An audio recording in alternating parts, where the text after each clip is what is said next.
और वहीं हरियाणा में अब नेता विपक्ष पर सियासत गर्मा चुकी है। दरअसल खबर है कि एक बार फिर से कांग्रेस में गुटबाजी दिखाई दी है। नेता प्रतिपक्ष के लिए बीरेंद्र सिंह का सैलजा को समर्थन है।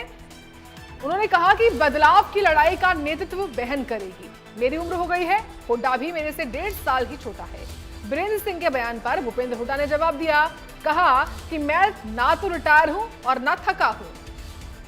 यानी कि जो गुटबाजी कांग्रेस पार्टी में कही जाती है वो एक बार फिर से सामने आई है, एक बार फिर से उजागर हुई है। कुमारी सैलजा का समर्थन कर रहे हैं बीरेंद्र सिंह। तो वहीं बीरेंद्र सिंह ने भूपेंद्र हुड्डा को लेकर भी बयान दिया कि वो मुझसे 1.5 साल छोटे ही हैं, लेकिन हुड्डा ने पलटवार करते हुए कहा कि मैं ना तो रिटायर हूं और ना ही थका हूं। तो कांग्रेस पार्टी में गुटबाजी की खबरें लगातार जो देखने को मिलती हैं, उसकी एक और बानगी है बस। तो नेता और विपक्ष के मामले को लेकर सियासत गरमा चुकी है। वीरेंद्र सिंह ने बयान दिया है कि वीरेंद्र सिंह ने बयान दिया था कि हमारी उम्र हो चुकी है और हुड्डा साहब भी मेरे से 1.5 साल ही छोटे हैं। तो कमान जो है शैलजा के पास आने ठीक है, वो बड़ा भाई है मेरा, उसकी हो चुकी, उसने खुद मान गया वो। बाकी मैं तो कह चुका I am neither retired not tired, कह चुका हूँ। I am neither retired not tired. हाँ, वो हो गए, ठीक है। वो ये कह रहे हैं कि अब प्रदेश की कमान जो है वो शैलजा, चलो तो जो कुछ है वो तो अलग बात है, लेकिन रिटायर्डमेंट की बात है वो ठीक है, बुजुर्ग आदमी है, बड़ा भाई मेरा, हो जाओ।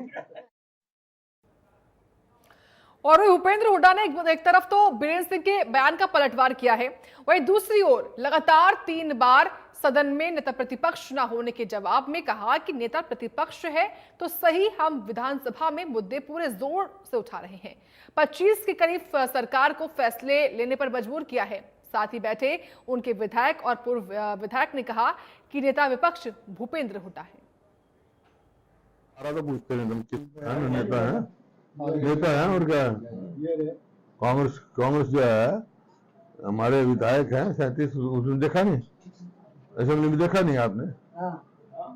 मजबूर किया उनको, कानून व्यवस्था 6 बार एडजन करना पड़ा उनको।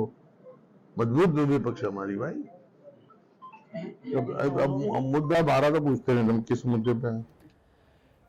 तो नेता प्रतिपक्ष की सियासत पर तमाम जो सवाल हैं उसको भी आपको हम समझाते हैं ग्राफिक्स के माध्यम से कि विधानसभा चुनाव कब कब होते हैं हरियाणा में और कब कब नेता विपक्ष मिलता है। जानिए, सबसे पहले 2005 में जब विधानसभा चुनाव हुआ तब चुनाव कांग्रेस पार्टी जीती, कांग्रेस की जीत हुई विधानसभा चुनाव में 2005 में, और 27 फरवरी को उसके परिणाम आ जाते हैं।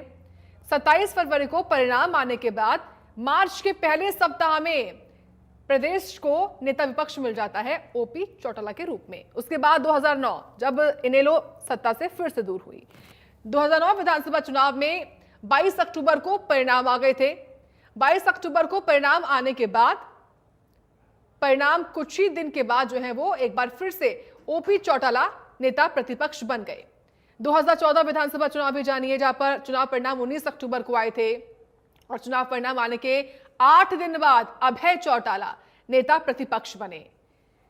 इसके अलावा 2019 का विधानसभा चुनाव, जब चुनाव परिणाम 24 अक्टूबर को आए, 24 अक्टूबर को आने के बाद 2 नवंबर को भूपेंद्र हुड्डा नेता प्रतिपक्ष बन गए। और अब आपको बताते हैं 2024 यानी कि अब की बार का विधानसभा चुनाव पिछले साल हुआ था। 8 अक्टूबर को अक्टूबर को परिणाम है वो आए थे, लेकिन अभी तक नेता प्रतिपक्ष नहीं चुना गया है। 1 साल होने वाला है 8 अक्टूबर को, लेकिन अभी तक कांग्रेस पार्टी नेता प्रतिपक्ष का चुनाव